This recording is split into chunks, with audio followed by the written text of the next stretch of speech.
for people who haven't been there, when you do go, be ready to have your mind blown. People talk about, 2, 3, 4 cars wide. Well, I think there's going to be 5 or 6 cars wide. Very, very challenging. Good safety, so the drivers can really throw caution to the wind early on. This is what we do. We race in the American Le Mans Series. We hit all the best venues throughout North America.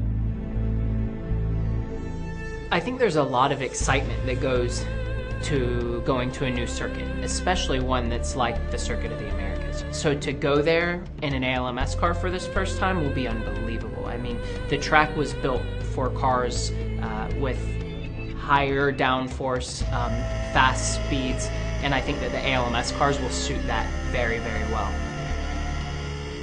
Turn 1 is straight uphill, so you can brake way later than you think. I mean, it's literally like 60 feet is the elevation difference from the bottom of turn 1 to the top, if not more. It's really wide. The track's really wide in a lot of spots.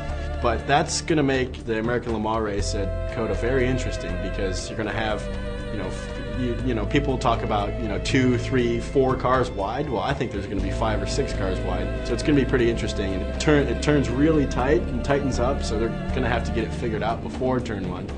It's really rare that there's ever a new racetrack for a race car driver to go and learn. This is what we do. We race in the American Le Mans Series. We hit all the best venues throughout North America, and there's rarely ever a new racetrack that's being built, let alone one as impressive as Circuit of the Americas. It looks like an amazing place. Haven't driven there yet. Obviously saw a lot of cars race there so far. Really excited about learning a new place. It's something that we never really get to challenge ourselves with. We know these tracks. We could drive them blindfolded. We've done it for a long time now. It's going to be a great place to host and showcase the speed and capabilities of the cars in the American Le Mans Series.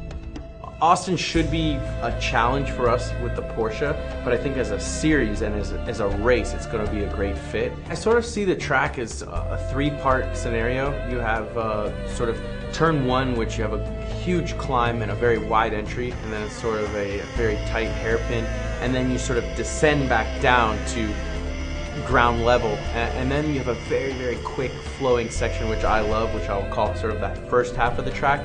Then the second half of the track is pretty tight, very twisted and technical, and then it sort of opens back up at the end. But ultimately it has a little bit of everything, so certainly going to have to be strong on the straights, strong in aerodynamics, but there towards the second half of the track you have to have some good mechanical grip. So very, very challenging, good safety, so the drivers can really throw caution to the wind early on, but it should provide some pretty good racing too.